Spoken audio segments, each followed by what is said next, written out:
Yorkshire does not get the credit it deserves, but I'm sure the question you're wondering is why. Well, in today's video, we're heading to the Yorkshire coast and the North York Moors to uncover some of the prettiest seaside towns and dramatic landscapes in England. So if you're looking for your next UK escape, stay with us, because by the end of this video, you might just be planning a UK weekend of your own. Hi, we're Alice and Andrew, a UK-based travel couple who love chasing hidden gems, hiking in the outdoors, and road tripping our way through some of the most beautiful landscapes in Europe. So if that's your kind of thing, don't forget to hit subscribe, and let's get straight to this weekend in Yorkshire.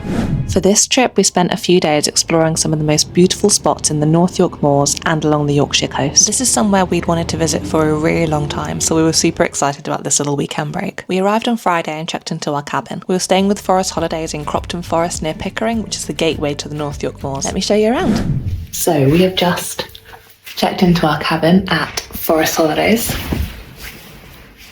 It is so comfy.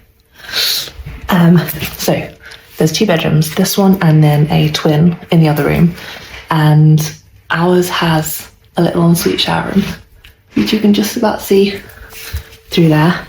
We've got a super cozy living room with a log burner and a hot tub on the balcony.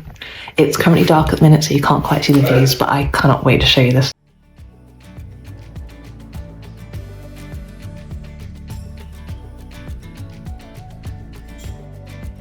So we bought a couple of steaks from the Little in town, which we're going to cook for dinner.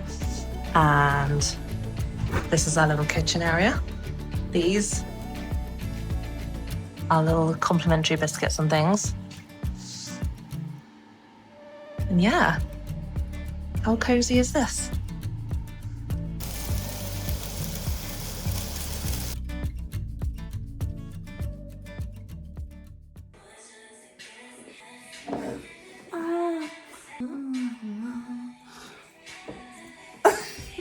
Morning.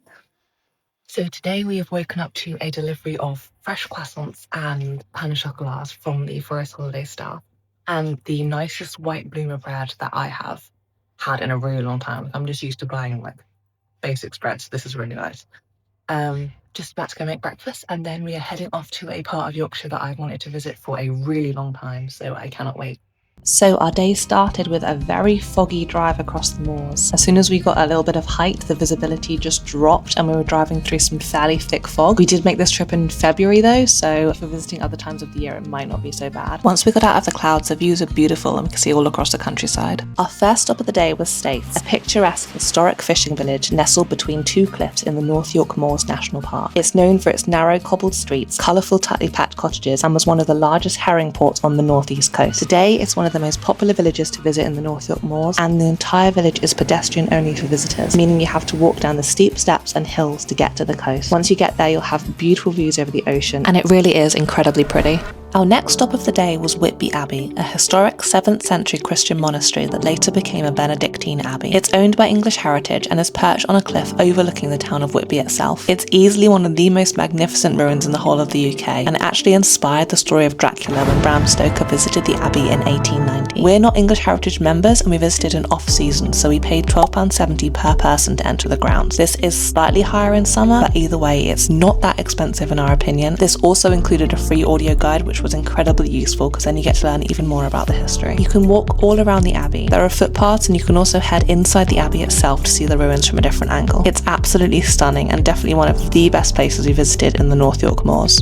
After Whitby Abbey, we headed into the town of Whitby itself to have a little wander around. This place is one of the prettiest towns in North Yorkshire, with the River Esk running straight through the middle and the abbey visible on the hill above the town. You'll find cute colourful beach huts lining the sand, fishing boats bobbing gently in the harbour, and the old town is a maze of cobbled streets, independent shops and cosy cafes. If you're visiting, make sure you wander across the bridge and explore both sides of town. We also visited some of the most famous viewpoints. For instance, this 199 steps, which is an absolutely beautiful view when you enter Whitby itself from the abbey. You can then walk up to the Whalebone, which is overlooking the town, and admire views over the surrounding mountains and the beautiful countryside. We actually really loved Whitby, and this is somewhere we definitely want to return. There's a lot to see and do, including typical British seaside attractions like arcades. Plus, there is definitely a good food scene here. We had a very nice meal and there are lots of other places we would like to try.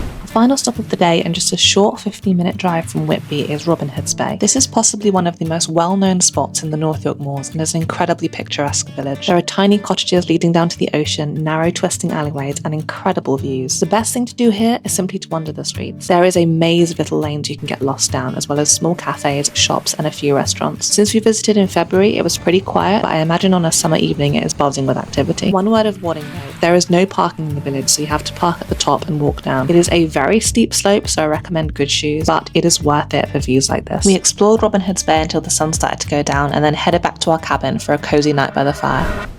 The next day was our final day in the cabin, so we spent a cosy morning making breakfast, packing up, and even went for a little dip in the hot tub. We then headed out to explore more of the North York Moors. Driving across the moors was even foggier than the previous day, and we had to slow down a lot. Our first stop today was Yorkshire's tallest waterfall, Mallyan Spout. This is a really easy waterfall to reach, even though the trail is quite steep. The path starts next to the Mallyan Spout Hotel and goes steeply down through the woodland. Once you get to the bottom, it gets super rocky and you have to clamber over a few rocks to reach the waterfall. Mallyan Spout is around 70 foot, that's 21 metres in height. It's much better after rain than after a dry spell, as it can become more of a trickle than a full waterfall in summer. But when we visited in January, it was really pretty. You can do this hike as an out and back or as a full loop. We had a few other places we wanted to visit in the North York Moors, so we decided to turn back. This is a lovely hike to do as a loop if you have the time. After exploring Mallyan Spout, we headed to Goathland Station, one of the most picturesque and well-known railway stations in Yorkshire and possibly the whole of the UK. It's been used in several films and TV shows, including Harry Potter and the Philosopher's Stone. As a huge Harry Potter fan myself, I was very excited to see Hogsmeade in real life, and this was the place where Hagrid saw Harry off in the very first film. It's such a nostalgic place and well worth a visit if you're in the area.